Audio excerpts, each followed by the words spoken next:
She made me cry again just talking about it. Hi, I'm George. I'm an alcoholic. I'm really grateful to be here and to be sober. Thank you, Steve, for inviting me. Thank you to the committee for this incredible convention. This has just been magnificent. I am overpaid in Alcoholics Anonymous. And let's see. I want to thank the speakers. You've all been wonderful. Some I haven't heard, some I have heard before. Terry, I am absolutely positive you were here for my friend Nancy, who I want to thank for coming with me. After Terry spoke yesterday, Nancy was gone, and I thought she may have been in the powder room, and I went back up to our room, and I found her on the bed with Kleenex just all around her, just sobbing. It was beautiful. And that's what we do for each other. You know, I came to Alcoholics Anonymous thinking that if you really knew who I was, if you knew these things about me, you wouldn't love me. And then I find out as I get sober that it's in telling those things that I swore I'd never tell another human being that gets rid of the separateness that I feel between me and you, and actually sets me free. And I am free in every area of my life today as a result of Alcoholics Anonymous. Of the two Joes, Joe C., you were my favorite.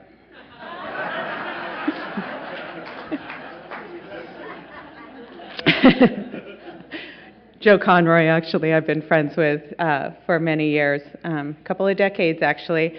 And if you're thinking I look familiar, it may be because if you were at the karaoke session, yes, that was Joe and I,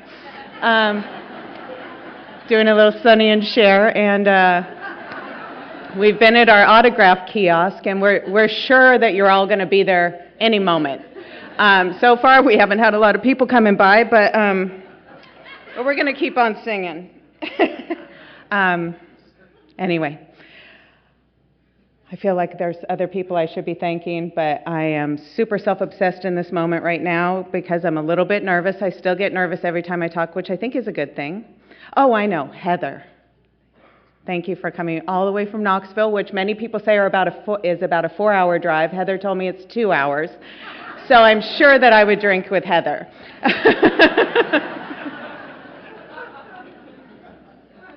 And my friends Mary Beth and Jimmy, I love you guys. Great to see you. And Lee, of course.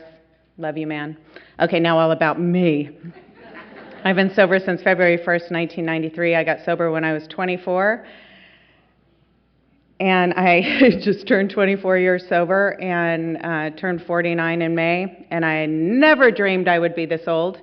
Now, I realize that there may be some older people here in the audience today, but this is the oldest I've ever been. And it is shocking. There is some stuff happening.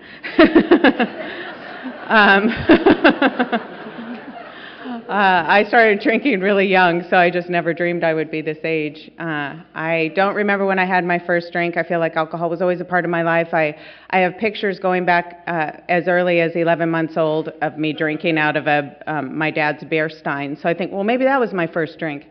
I don't remember that first drink. I feel like I tapered on. And but I was arrested for drinking in public when I was 11, so I know it was a problem by then. And my dad died of cancer when I was 6, and I was left with a single mom. And she worked 3 jobs to take care of me and to take care of us, my mom and I. And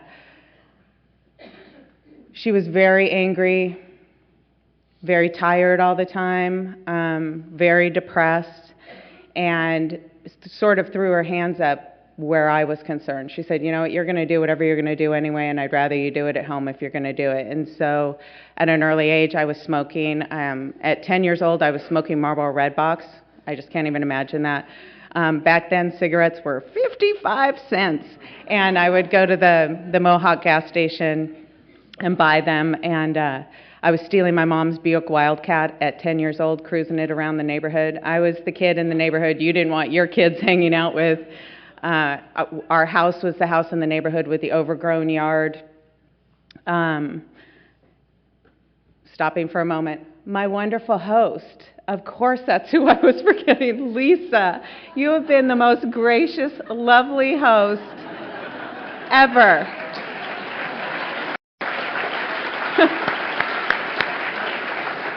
A plus, A plus. And my co-host, Chad, thank you, who's Joe's host. Okay, now back to me. I knew there was something. So smoking and drinking, really young. My mom throws up her hand. So at a really young age, I don't know where I got this idea, or I really couldn't articulate it at the time, but I had this sense that if somebody loved me, I'd be okay. And so that's what I saw. And my first higher power was your approval. I needed it like I needed oxygen. I needed your approval.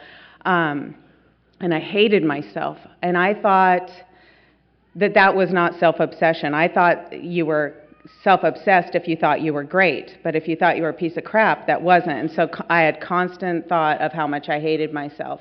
And I started hanging out with the older kids in the neighborhood and partying with them, and they were more accepting of me. And I feel like from the youngest age, I had these really big emotions. I feel like I was born singing the blues. Like everything was such a big deal, and I was so impacted by the simplest things.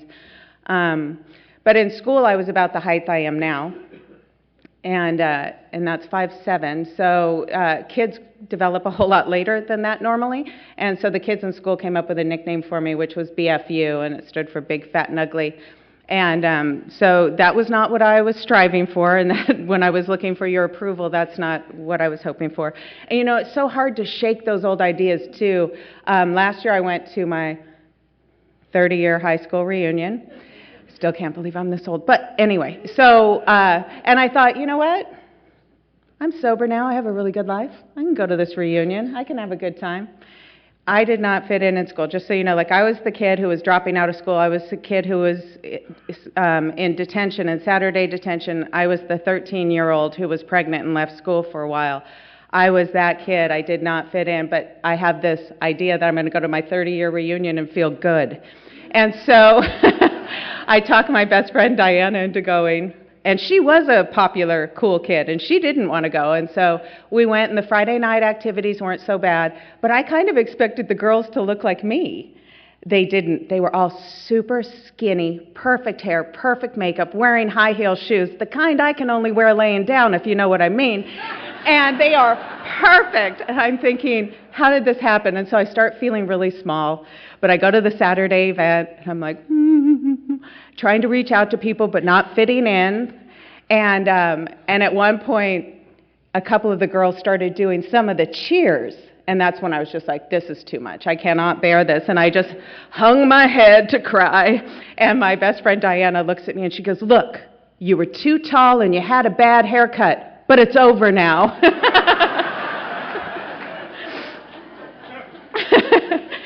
And it made me laugh, and then we just had a good time the rest of the time. But anyway, back to that.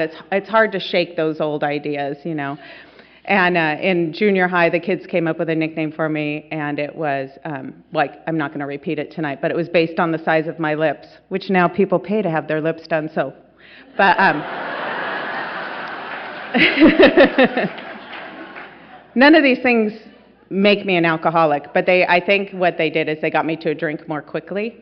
And then, you know, once I was exposed to alcohol, then it set up that phenomenon of craving. And so once I started drinking, it was on from the beginning. There was no line for me to cross. I drank like a pig from the beginning. I never drank socially. You know, it's funny, Sex and the City is my favorite show. And it still is, even though it's in rerun. But, you know, the girls go out and they drink these beautiful drinks, cosmopolitans or flavored martinis out of these beautiful glasses, and they laugh. And they talk about Mr. Big, and I think, you know, how fabulous that would be, you know, because I've never had any of those drinks. And then I'm quickly reminded that the way I drink is with a funnel and a hose. Like this never happened for me. That was not the way I drank. I'm Old English 800. I like 10 high whiskey with a Marlboro Red box back. If I have a choice of a chaser or cigarettes, it's always going to be cigarettes.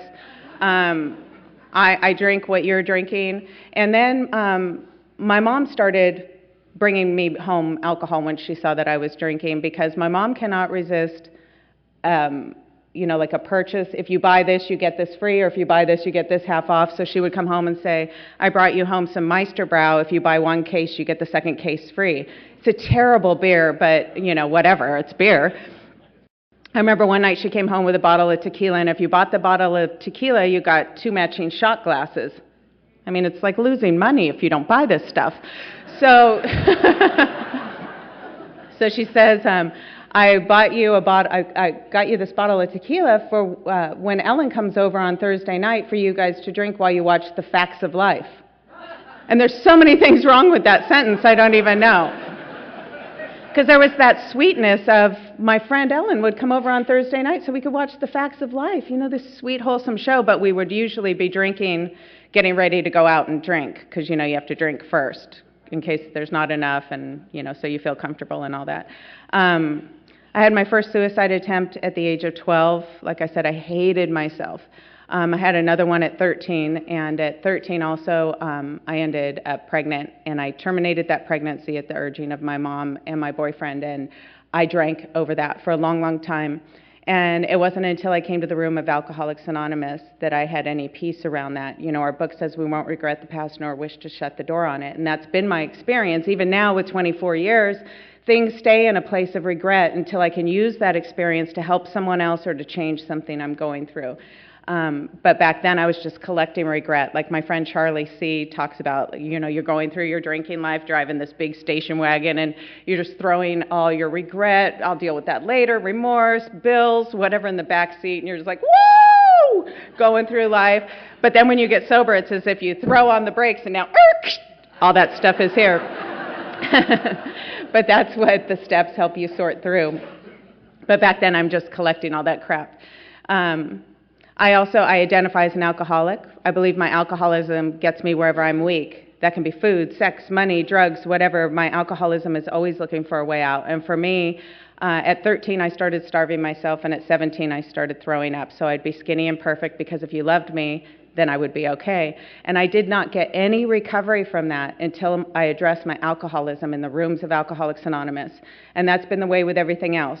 If I go to meetings, work with a sponsor, pray, do the steps, work with new people, do all the stuff that I'm taught to do here, all of my other problems seem to resolve. If I address my alcoholism, friendship problems seem to resolve, work problems seem to resolve, finances seem to resolve, health problems not so much, but I'm in a much better spiritual condition to deal with them.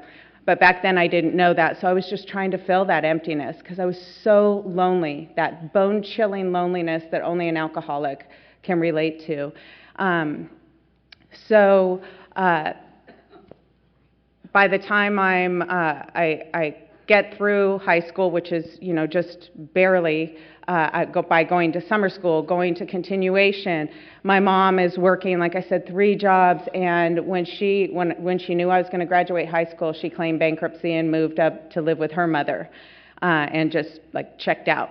And my relationship with my mom was difficult. I loved her. And I was embarrassed of her. I was ashamed of our house. I remember one time a friend of ours asked if we could house sit their dog while they were on vacation, and her dad brought the dog over, and he came back 5 minutes later. He said, "I can't leave my dog here. Your house is too dirty." That's what my house looked like. So what I did is I showered twice a day. I feathered my hair like Farrah Fawcett. I washed my chemendifers. I had 2 pair. I washed them every day, so I had a fresh pair to wear the next day. Again, it was so important that you love me, because if you love me, I'll be okay. My mom was not affectionate with me. She was really smart and funny, and sometimes there were moments where I saw that person that I so wanted her love, but most of the time she was really depressed and angry.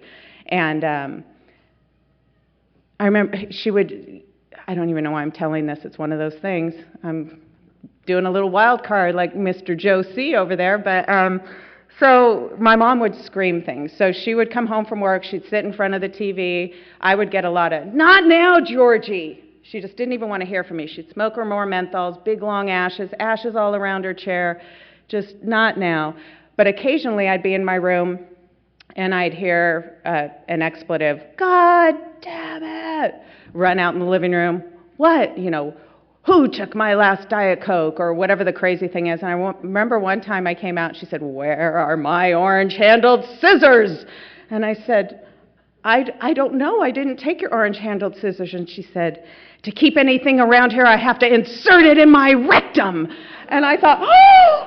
I mean, like, these were crazy things. And my mom, I thought she was crazy. And she would go into these rages about these things. And later, I've retold her that story, and she thought it was really funny. Another thing that she told me, because I just knew that there was something wrong with me when I was growing up. I thought maybe I was adopted, and she told me that, and I'm sorry I'm using the 2 cuss words, but she said, a bird shit on a rock and the sun made me grow. And as a kid, I thought that was pretty bad. And I told her that as an adult, and she just laughed and laughed, thought that was the funniest thing she's ever said. But so my relationship, just to give an example, was quite difficult.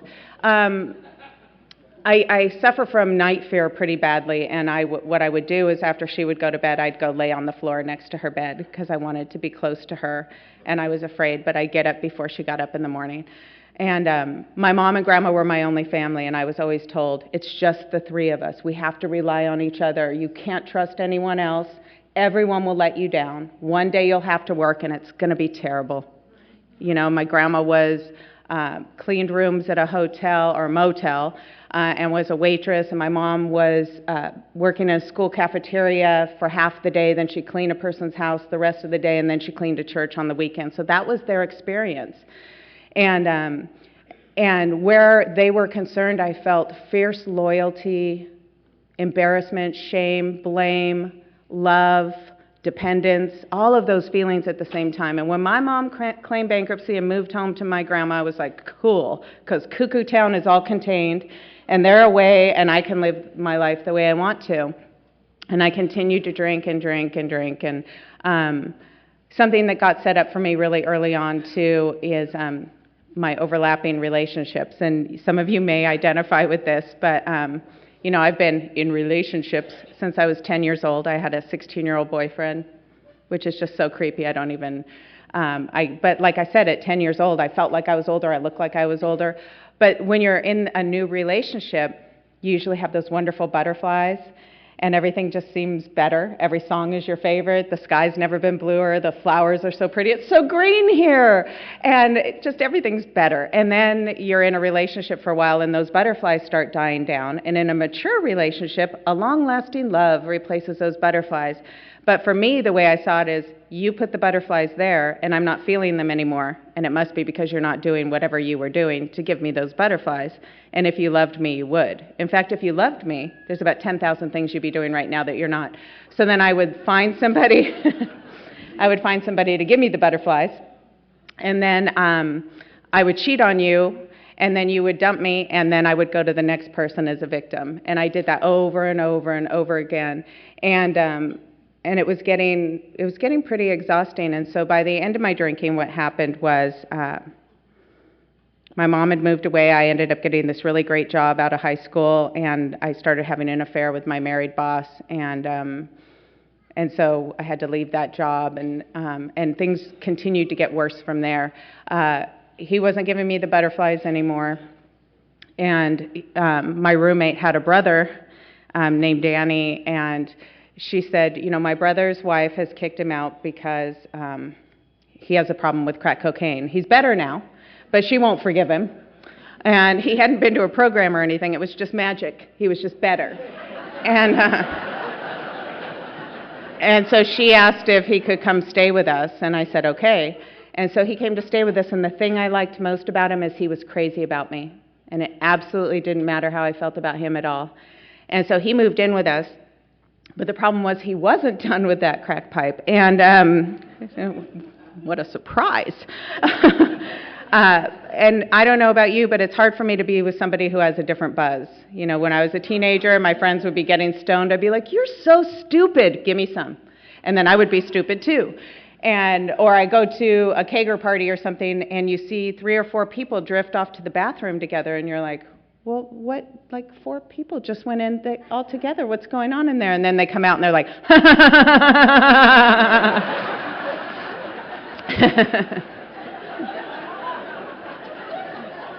I remember my boyfriend going, babe, what?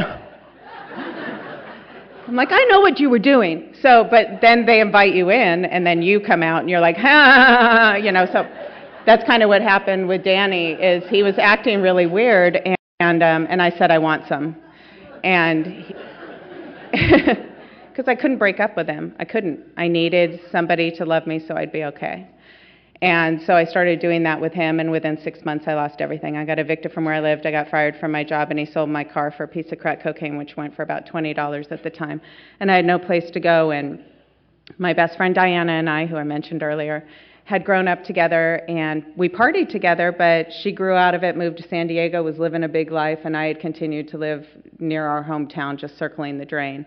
And when I had no place to go, her parents took me in. Her parents had always been kind to me growing up. They sat down and ate dinner together as a family every night. They talked about what the day was like, what their dreams were, what their goals were, just normal kind of family talk. And sometimes I would eat dinner at their house, and I didn't know anything about that. I never sat down to eat dinner at a table like that growing up. So when I was in need, they were the ones who took me in, and I'll be forever grateful to them. And I moved in with Don and Paula, and I'd been to meetings of Alcoholics Anonymous with people who really needed it, because I'm a good friend. But I just knew it wasn't for me. I wasn't raised with any kind of religion, so I didn't believe in God, and the only prayer I ever said is, if you're there, please let me die. And so I just knew that wasn't going to work, and I felt too bad, too good, whatever. I had so many reasons why it wasn't for me, and so I tried to just manage my drinking, which was really, really fun. And I finally one day, after doing that for a while, I quit quitting. As Joe said yesterday, I love that. I quit quitting finally, and I decided if I was going to be miserable, I'd rather be drunk and miserable than sober and miserable. And I poured my first guilt-free drink in the longest time. It was White Zin in the box. And I was drinking that drink, and the phone rang, and it was a guy who worked with Diana, and his name was Jeff M., and he was sober 8 years in the Pacific group. And he called, and he said, I got your number from Diana. I understand you have a problem with alcohol. And I said, I do. And he said, I want to give you the number of a woman to call in AA. And he gave me the number of Pat Y.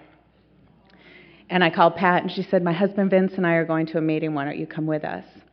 And I did. And I get goosebumps every time I share that, because a stranger called me, gave me the number of another stranger who took me to a room full of strangers, and I've been sober ever since. And when I try to articulate what God's grace is, that's it right there. Right there. And because I don't know how anything could ever line up like that for me again, I knew right away that this was something special, and I plan my life around Alcoholics Anonymous, not the other way around. It is my primary purpose. It is the focus point of my life. And so I go to the big Wednesday night meeting with Pat and Vince, and it was a lot different than those other meetings I'd been to. Now, it could have been my perception, but it seemed different. And it seemed like there were people who were happy and sober at the same time. And I was like, happy and sober at the same time? How does that happen? And I felt hope for the first time. And Pat said she'd be my sponsor until I found one. And so I started on this journey with her, and she gave me some really simple direction at the beginning. Go to regular meetings on regular days, then get commitments at those meetings. It was very simple, but I had never had any structure in my life at all. Like I said, I never went to school on a regular basis, to work on a regular basis, didn't sit down to dinner on a regular basis. And so I always thought structure was, like the man trying to keep you down, people over 30 who don't understand what freedom is. And but what I've come to find out is that the more structure I have in my life, the more creative I am, the more free I am, the more time seems to bend, the calmer my heart and soul is, the more peace I have, the more structure. It's so contrary, like so many other things in Alcoholics Anonymous. So I start, going to meetings, terrified, of course, like I wasn't going to go to the second meeting because I didn't know where I was going to park my car. I mean, I came up with all these reasons, and I talked to a normie friend of mine. I said, I don't think I can go because I don't know where to park. And he said, just really, I'm not a dumb person, but some things, I just really struggle with. And he said, I'm sure that if they have a meeting there, that they've thought about parking and that there'll be a place for your car. And I was like, oh, okay, I'll go. I mean, it sounds crazy now, but that fear was so real. So I was about 2 weeks sober. I'm going to meetings now. I'm getting commitments at my meetings. And a family friend came forward and told me all these secrets that my mom and grandma had kept from me. And I always knew that there was something strange about my mom and grandma. They were both really depressed. They seemed to have a lot of secrets between them. They seemed to need to be together all the time, but they hurt each other. You know, one would say something and then the other would, and there'd be silent scoring the rest of the day and lots of, sighing all day and all this weird energy between them. And so this family friend came forward and told me all these secrets, and I was like, I knew it! And so I wrote down all these secrets in a book, and I wanted to be sure that I got every bit of information, because when you screw me over, I like to be really detailed when I throw it in your face. And so I write everything, and what, and then what, but instead of taking it to my mom like I normally would, I took it to Pat. And she said, it's so good that you have that written down, because you're going to need it later. Let me just say this about that. When people say, I'm working on my inventory, it's just so hard, I've really got to do it, it's going to take months, blah, blah, blah. Okay, you've been working on your inventory your whole life. You just need to download. It's all that stuff up there, just download. That's it. It's not that hard. But anyway, so I go to Pat, and she says, I think that you should work on being a good daughter and granddaughter. I'm like, I don't understand. But by that time, I had made a decision. I kept hearing about getting a first-year foundation and how important that first-year foundation is. And so I had made a decision that I was going to do everything that I was asked to do for that first year, and then when it didn't work, I could go back to my glamorous life. And luckily, I've never had to do that. But so I don't know how to be a good daughter and granddaughter. So we came up with a formula, and that was that I'd call once a week, I'd write once a week, and I'd visit as often as I could. If I were doing these things, I would know at the end of the day when my head hit the pillow that I'd been a good daughter. And this was not for them. This was so maybe, just maybe, I could stay sober. Because like I said, where they were concerned, I had so much pain and angst and love and all at the same time. So I started sending a weekly card. I did not tell them I was going to do it. I was constantly telling people what I was going to do tomorrow. And I learned that I had to stop doing that because I couldn't keep my word ever. So I started sending the cards once a week, and I'd call once a week. And I would get a card that already said something to write, Love, Georgia. And so that was enough for a while. And then I would make the weekly call, and I'd have to have a topic because the phone calls were so uncomfortable. And I used to only call when I was in trouble, so every time the phone rang, they'd say, oh my God, we thought you were dead. I'd be like, no, so I'd have to have something to kind of ease into a conversation. And so I started getting in the habit of doing that, and eventually I picked up the pace with my cards because I heard about how you guys were doing that. You were making amends to your family, and you're writing these beautiful letters, and so I started sharing with them the adventures in my sobriety. And then I got a bit grandiose, and I started thinking about how they must be savoring each one of these cards, maybe in a beautiful decorative box, or maybe they were tying them with a beautiful ribbon, and maybe untying them during a cold winter's night and rereading my cards. And thinking, oh, that Georgie. Oh, remember this one? And that's not what was happening, as it turns out. What was happening was I called my mom, and I said, hey, Mom, just calling to check in. And she said, well, we got your card, but Grandma's been having to white them out to reuse them, and we're wondering if you could start writing them in pencil.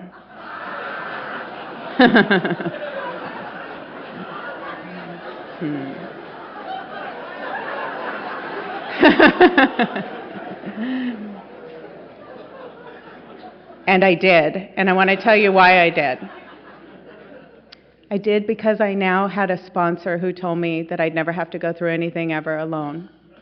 And I had this incredible fellowship. I never dreamed I would have friends like this. I was starting to have an experience of a higher power as the result of going through the steps with a sponsor. And I had all these tools that I didn't even know existed. I was packing a hefty tool belt. And it may not be fair, but he with the most tools has the most responsibility. And in this case, it was me. And so I wrote those damned cards in pencil. And I wrote a little bit less for a while to punish them, which they didn't notice. which is all good. And just got busy in AA, going through the steps. You know, I knew I was an alcoholic. I knew my life was unmanageable. The God stuff was hard, but I had a sponsor who said, do you believe that I believe? And I said, I do. And I actually felt really sorry for her, that she had to believe in something beyond this world to make this world tolerable for her. I was like, yeah, I believe you believe. It's okay, you know. But she said, I want you to pray to my God. And so that's what I did. And she said, I want you to start keeping a book of coincidences, which she didn't say coincidences. She called them God shots, which made me go, ugh. So we called them coincidences. And by doing that, I started keeping just a log of all these incredible things that were happening. And I don't know when it went from me praying to her God to me praying to my own. But like so many other things in AA, I get busy with the action, and sometimes I don't even realize when the thing changes. It's like I'm talking to somebody, and I say, oh, I used to feel that way. And I'm like, you used to? When did I stop? You know, I don't even know. The feelings follow the actions, and that's what I started to learn. So busy doing all of that, make it to my first year, which is a damned miracle, and in our group, we have a watch. So everybody gathers the night before you're going to turn one at a coffee shop after whatever the meeting is. And I had been told for my first year that all the time and energy I'd want to put into a relationship, put that into getting your first year, into your program. Get a little job to go to in between meetings. All the time and energy you'd want to put into going into school, put that into getting your steps done. Don't quit smoking, no major changes, and no relationships. And so I'd kept that. So now it's the night of my watch. And after everybody sings happy birthday at midnight, they come by and shake your hand. And there were like 200 people at my watch, and I knew everybody's name except one. And how much my life had changed in just 1 year was magnificent. And so I kept that direction to stay out of a relationship for a year and about an hour and a half. And at about 1:30 a.m., I consummated a relationship with my new fella. And we got engaged 10 days later. And we got married 6 months later. We got divorced 5 years later. I laugh about this, but I mean, he's a wonderful man, and we're both still in the same home group. And the reason why we're both still in the same home group and we're both still sober is because we always put AA first. We were always honest with our sponsors. We were always honest with each other, you know, and so we were able to survive that. But after we split up, you know, it hurt. And I thought I should go to some different meetings just for a while, you know, because it hurts. And luckily, I've always had sponsors who have given me good direction. And I was told that I walk through the choices of my life with grace and dignity, and that I show up to my regular meetings on my regular days, and that I'm neither to seek him out or to avoid him. And if I do run into him, I'm not to ask questions like, how you doing? Are you sleeping okay? Are you eating okay? How you doing? Oh, yeah. Not to do that, but instead statements, to say something like, it's good to see you. Have a great meeting.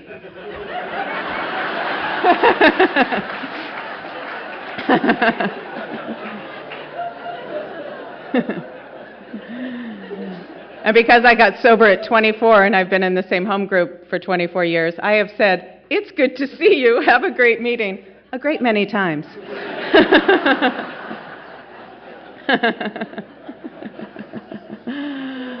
Oh, sometimes quickly, sometimes slowly.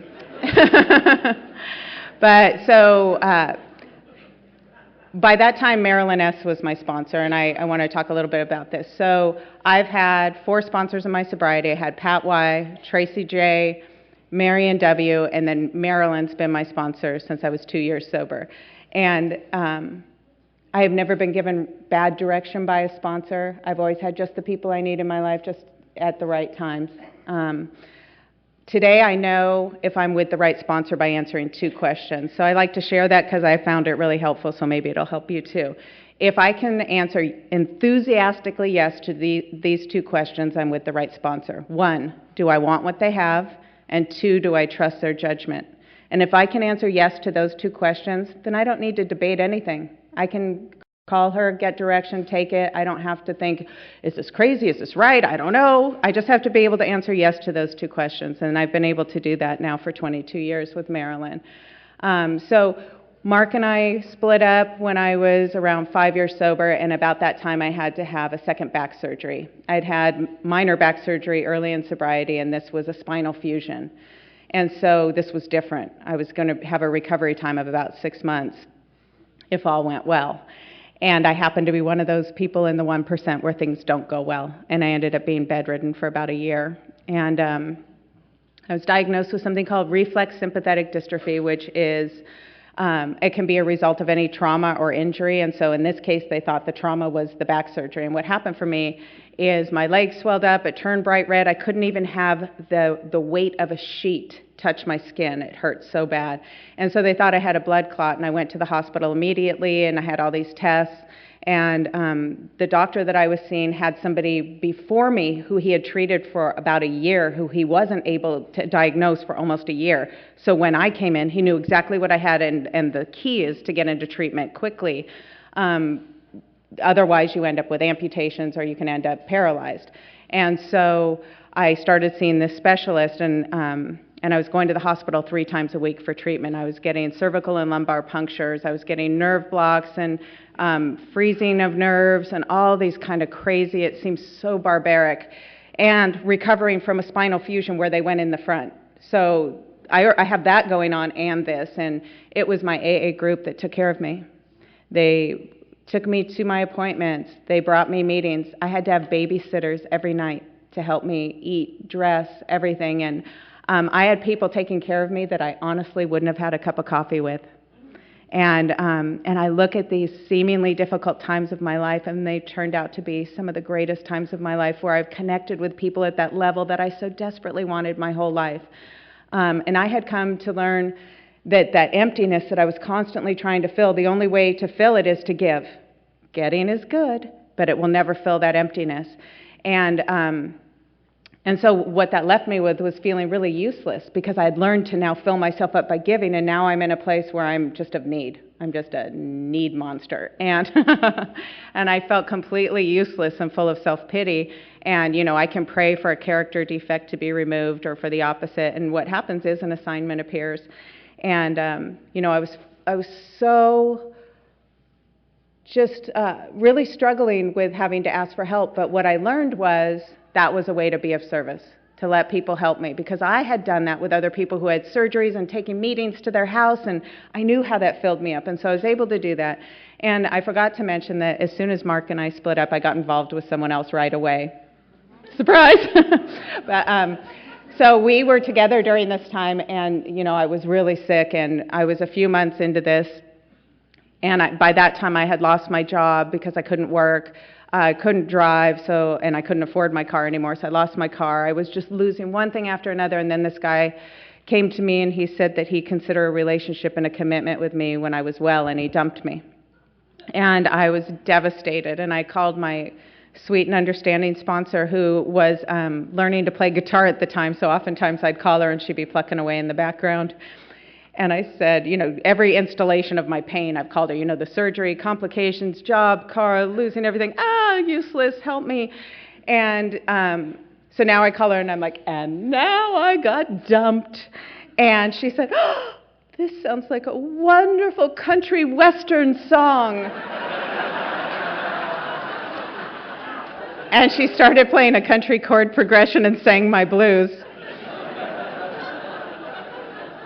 And it made me laugh, which has been one of the greatest gifts of my sobriety, is finding humor in everything. And I am blessed to have a sponsor who finds my most difficult times very humorous.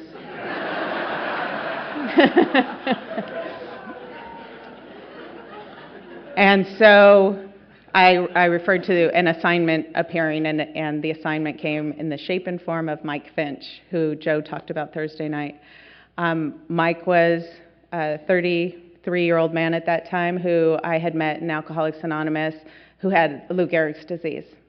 And I watched him going from walking and talking to being paralyzed from the neck down and in a wheelchair.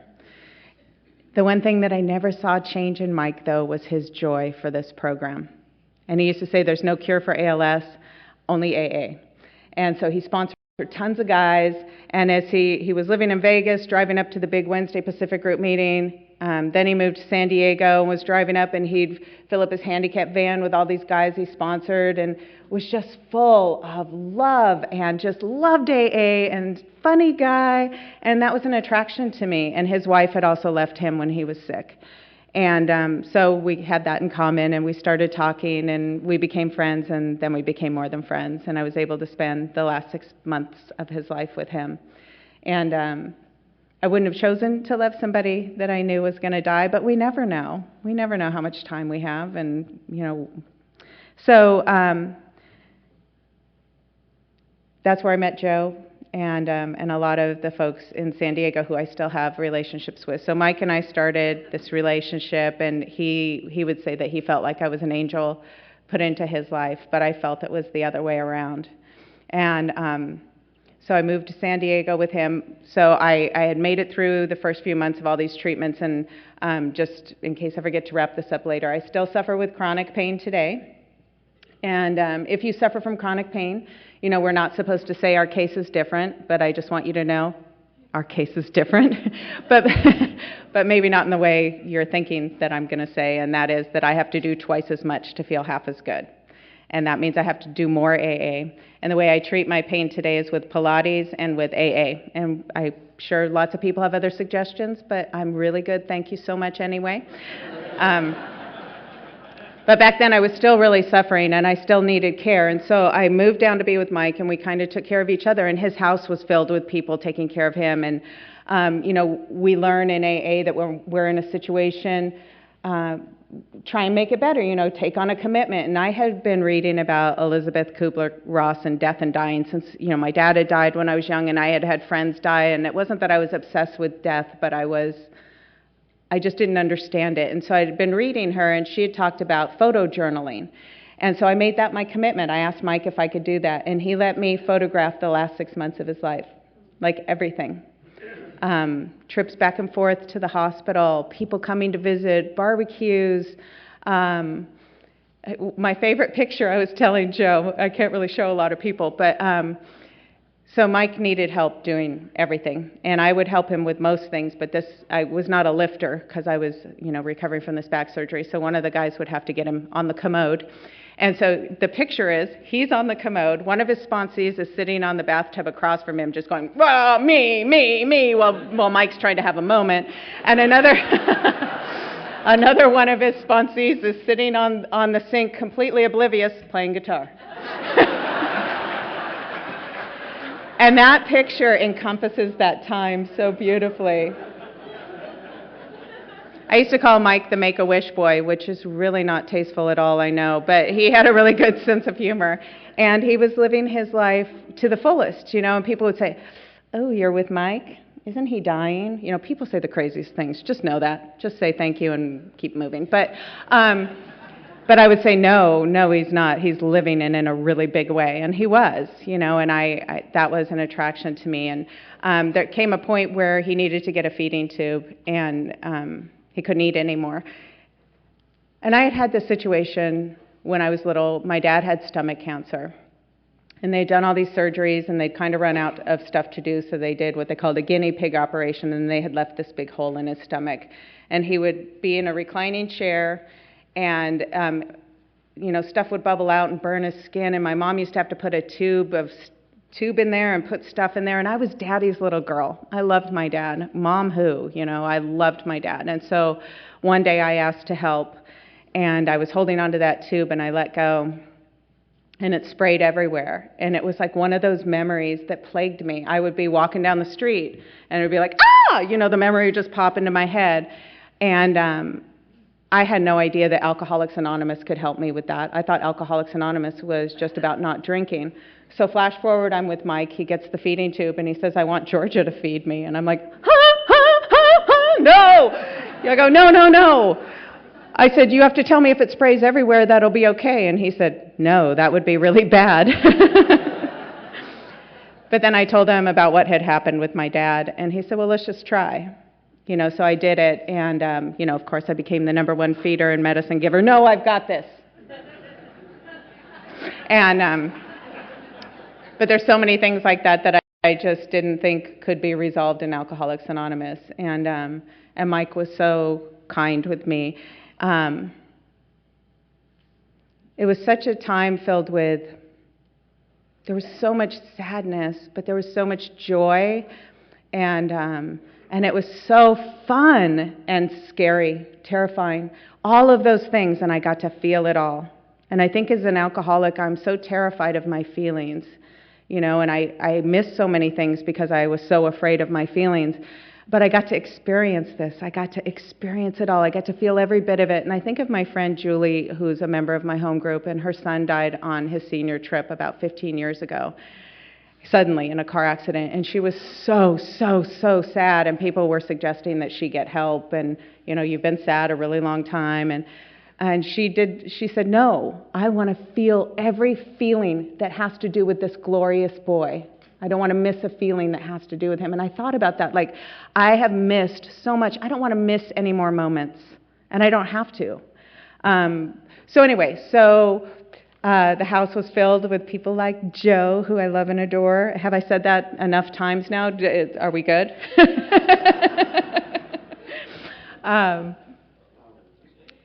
And when Mike died, I was there. His dad was holding one of his hands, and I was holding the other. And it doesn't always happen that way, but in this case it did, and I feel really blessed to have been there.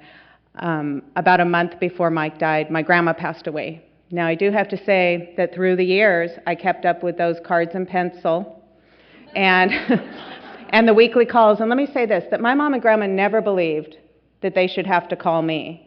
They only thought I should have to call them. And this was a real phone call. I called and they said, well, we wanted to wish you a happy birthday, but you didn't call. And so I learned on my birthday that I could spend the whole day saying, I know they're not going to call. I know they're not going to call. And then at the end of the day say, I knew it. Or I could wake up on my birthday and call them and say, today's my birthday and I just want to tell you I love you and enjoy the rest of the day. What? Like, these are crazy ideas. And I'll get back on track, but along those same crazy idea lines, I remember when Sharon C., who was B at the time, shared about hearing a sad song on the radio and changing the station. Okay, never occurred to me. I hear a sad song on the radio and I lean in, I'm like, and even if a happy song follows now, I'm going to switch and find another sad song. Might look in the rearview mirror. Never occurred to me to change the station.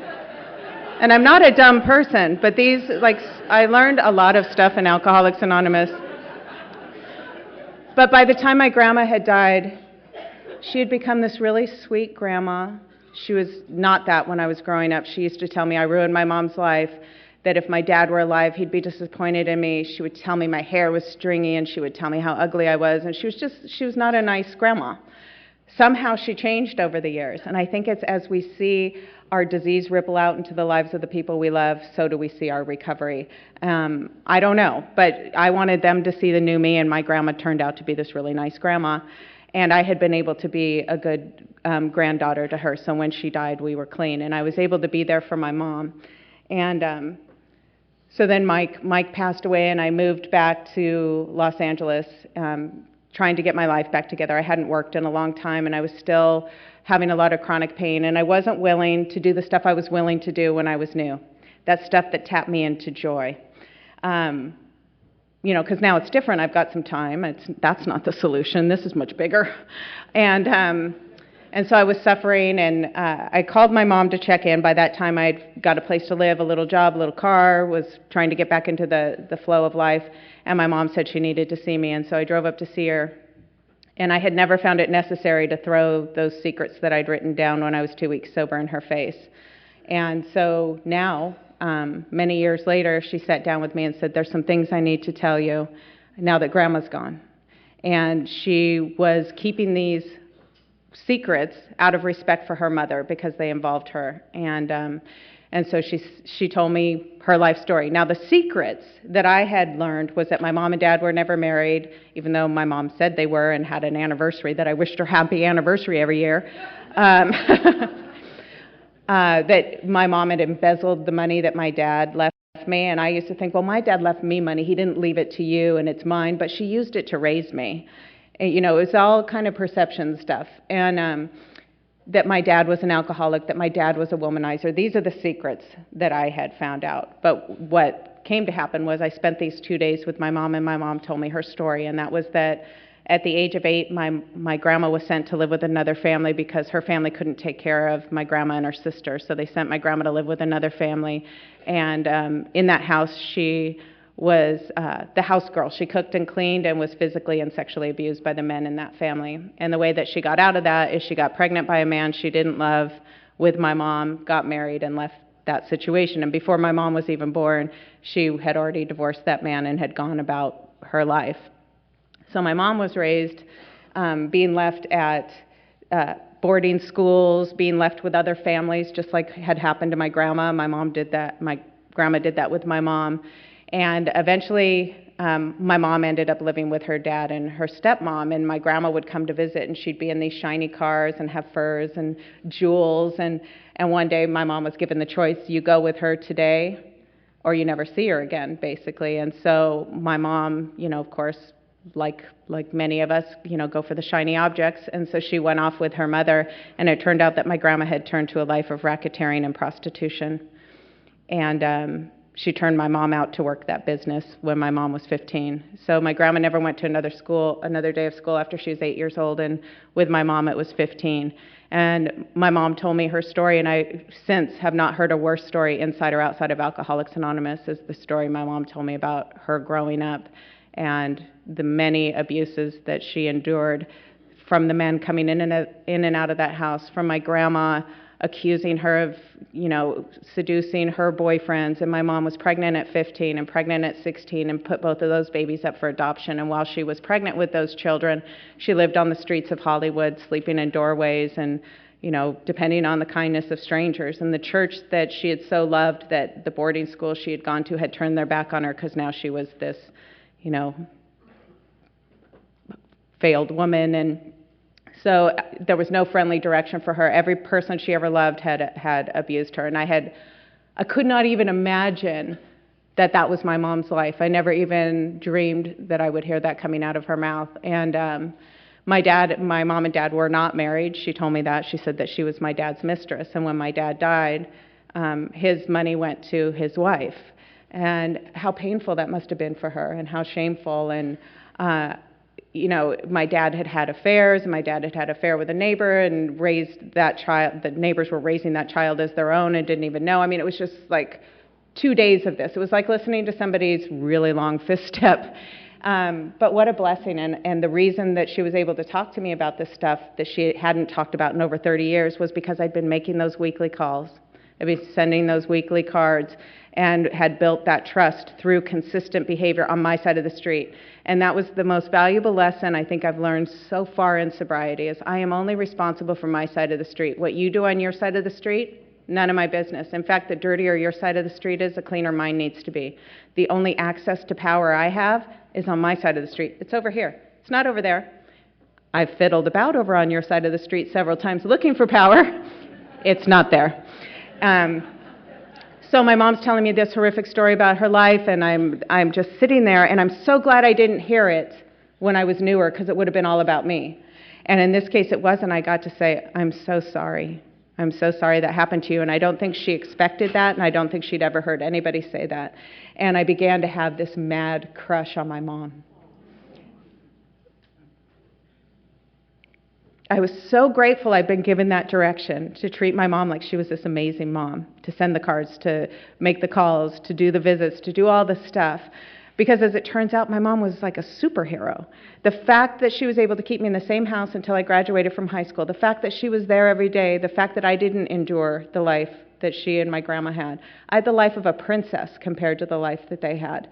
And I just thought, wow, my whole life, I was so angry with her for not giving me what I needed. If she'd been a better parent, if she'd put me in music classes or dance, or she had taught me to go, told me to go to college, if I had a better parenting, if I had been loved at home, I wouldn't have been looking for it everywhere else, and all of these things. This love and guidance I was so mad she didn't give me were things she never possessed. So I'm mad at her for not giving me something she did not have in her possession. That's insanity. And I learned that from this program, and I had learned to take my mommy stuff to my sponsor and to my girlfriend, so I got to just get to know Betty. And Betty was remarkable. She was so smart. She knew every answer on Jeopardy, and I could call her about anything. She knew just a little bit about everything. She worked crossword puzzles like crazy. She was so smart, but where I turned to drugs and alcohol, she turned to hoarding. And her house was like those shows. And so when I would go to visit her, not only was it on me to go visit, but I also would have to save my pennies because I couldn't stay in her house. I'd have to get a little motel room in town. And you have to walk sideways through her house. And at one point, when I was sober a while longer and, knew better, I thought that I would report her and, get that all fixed up over there. And luckily, my sponsor suggested that I just love her exactly as where she is. And I can offer to help where I can, but, just to love her where she was. And that's what I did. And I was able to have this wonderful relationship with my mom, and I just loved her. What happened after that is I got, like I said, I was back in my home group trying to get my life back together, but not willing to do all the stuff I was willing to do. And I had a resentment against my home group, and I was depressed, and I was in pain. And I thought, this is the perfect time to choose a life mate. And, and I got married again. Not his fault. He never pretended to be anything that he wasn't. He's a very lovely person, but we should not have been on a second date. And but we did. We got married, and it was Mike's dad who walked me down the aisle. And Mike's parents. Back to that just for a moment. After Mike died, they poured so much love on me. They would always say how grateful they were to me, and they even had an ode to me on his tombstone. And I just felt so unworthy. I'd only been with him 6 months. He had been married before, and he and his wife were super active in AA, but when he was diagnosed, she ended up going back out, and she was out for a really long time. And I just didn't feel worthy of all the love and appreciation they gave me. And then it wasn't until a few years ago on Facebook, of all places, it was the anniversary of Mike's death, and his mom was writing about how Mike had made the decision. So he's 34 years old, and now, having to make that decision. When you die of ALS, your muscles stop working, and you suffocate, basically. And so he'd made the decision that when it came to that point, he didn't want any extraordinary measures. He just wanted to be put into a drug-induced coma and go night-nights. And no feeding tube, none of that. So he had the family meeting, and then he and I hooked up at the Mountain High Conference in Lake Arrowhead. And then he came home and he called the family meeting, and he said, I want the feeding tube. So they felt like he'd been given those extra 6 months. So his dad walks me down the aisle. Woo! Came back. That was really close, though. Trying to get active in my group again, just feeling so sorry for myself, making excuses why I can't go to meetings because I'm in pain. And my sponsor would say things like, well, when you stay home, are you in pain? And I would say, mm-hmm. And she would say, well, then why don't you come to the meeting and be in pain? And I would say, oh, you don't understand. But she was right, that if I could take care of my spiritual condition, why wouldn't I do that? And so what happened for me is I ended up in a suicidal depression. I had one last right before I got sober. So I'd had three suicide attempts while I was drinking, and now I was contemplating that with double-digit sobriety. I don't even know how I got there, but I had backed off of meetings. I, like I said, had a resentment against my home group. I married somebody that I shouldn't have been on a second date with, not his fault. And and then my mom got really sick, and she got lung cancer, and then it went to bone cancer, and then it went to her brain. And I went and spent the last 3 months of her life with her, helping to take care of her. Well, helping. She had nobody in her life. There was nobody after my dad died. She never dated again. She never had any friends. It was just me. And I took care of her those last 3 months. And and I was really in a bad place. And I remember exactly where I was standing when I realized that I couldn't kill myself, because I believe if you do, you have to come back and repeat all the lessons from this life. And I'm like, no way, I'm halfway done. I am not doing this again. And I couldn't drink, and how do I best want to pass the rest of this wretched time on earth? And so, being a keen-minded alcoholic, I thought, well, maybe I'll go through the steps again. I don't know, maybe it'll work. And so I went through the steps again with my sponsor. I beefed up my program. And it's funny, as I did show up at meetings in pain, I started to feel better. Part of my third step practice is I say yes to whatever I'm asked to do. I feel like that's God keeping my calendar. If I'm asked to do something, I open my calendar. If it's open, I say yes. And that's not just AA related, that's in any category. I feel like that's God keeping my calendar. And as a result, I just was saying yes to everything. And so I was staying busy even though I didn't want to get out of bed, because left to my own devices, I want to lay in bed and watch reruns of Law and Order. And that's what I would do every day if I didn't have a full calendar. But my mom passed away, and I do want to tell this story just about her really quickly. I had been taking care of her those last few months, and we went to the hospital. She was 75 years old, sick as a dog, and she had to have yet another x-ray or test of some sort, and the x-ray technician came out. And she looked right at him, and she said, "This won't affect my ability to bear children, will it?" And it was so funny, you know, and I would have missed it all if I followed the well-meaning suggestions of people in AA who talked about confronting and, you know, having boundaries and not keeping secrets and all of that, when in AA I was taught about love and tolerance. And so that's happened now. I'm in this situation where I'm now trying to beef up my program, saying yes to the universe, and I finally, as a result of that really dark time, became complete. I had always been looking for somebody to complete me. It's such a romantic notion. You complete me. Ugh. You know, it's so good. But what that means is without you, I'm incomplete, which now leaves you responsible for my happiness. And you're not going to be able to keep me happy, and I'm going to have to overlap you. And so,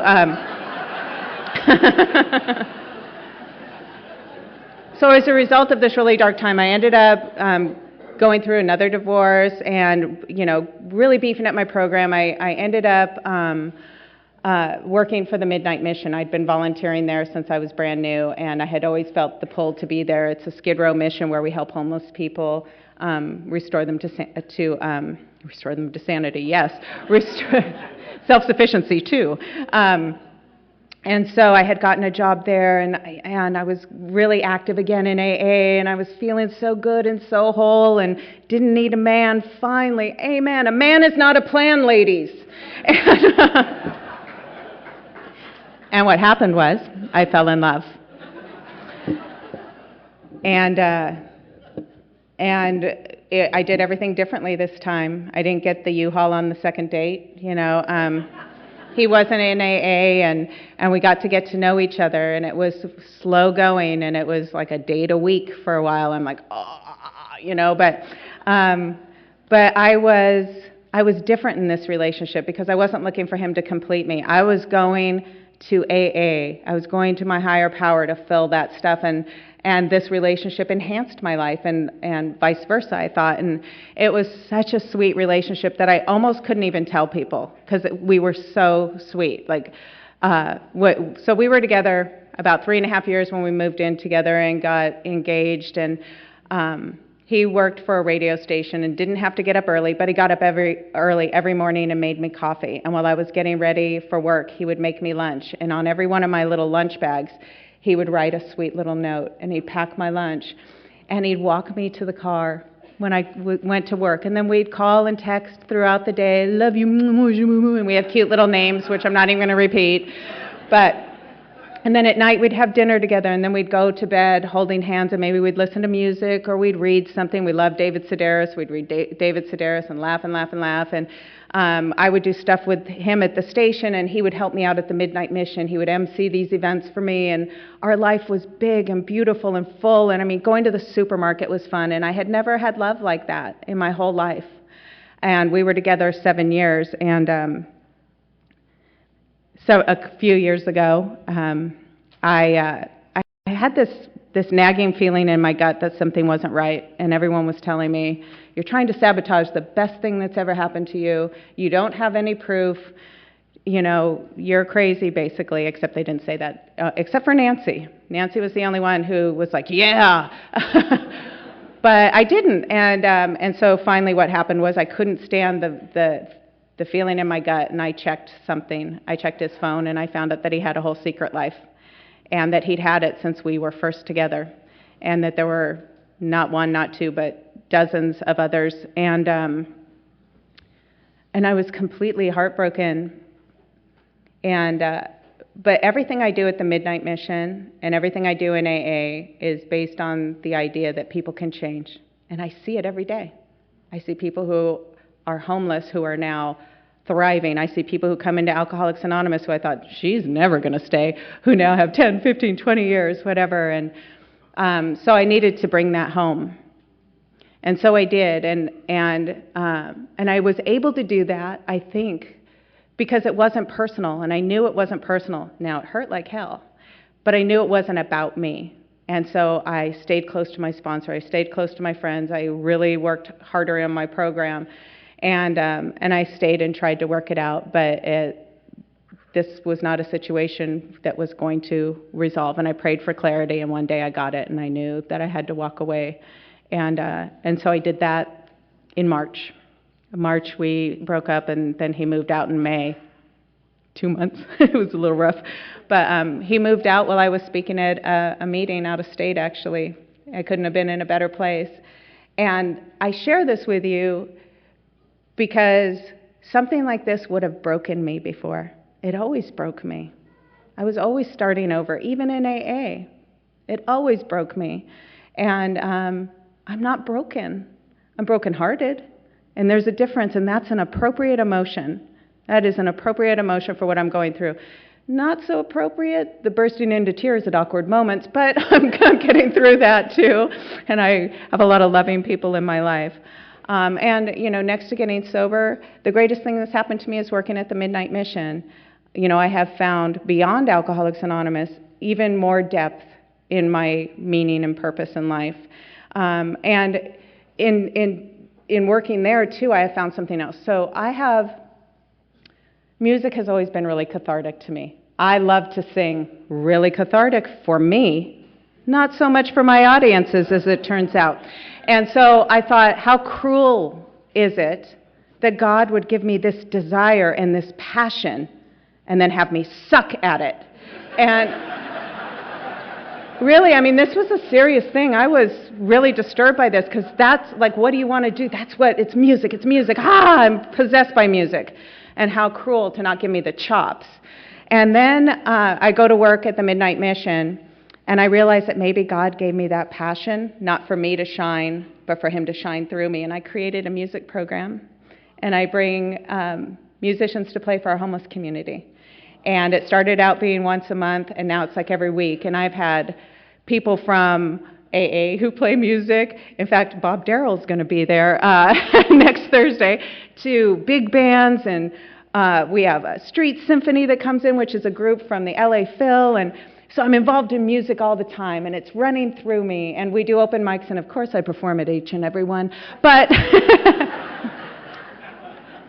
but if there's something that you feel passionate about, if there's a desire in you and you're thinking, why isn't this working, maybe it's for you to use to help someone else, maybe it's not, you know, for what necessarily you think. I just want to thank all of you. Alcoholics Anonymous is the best thing that's happened in my life, and this has been one of the best conferences I've ever been to. You guys have been so lovely. Thanks for having me in Nashville.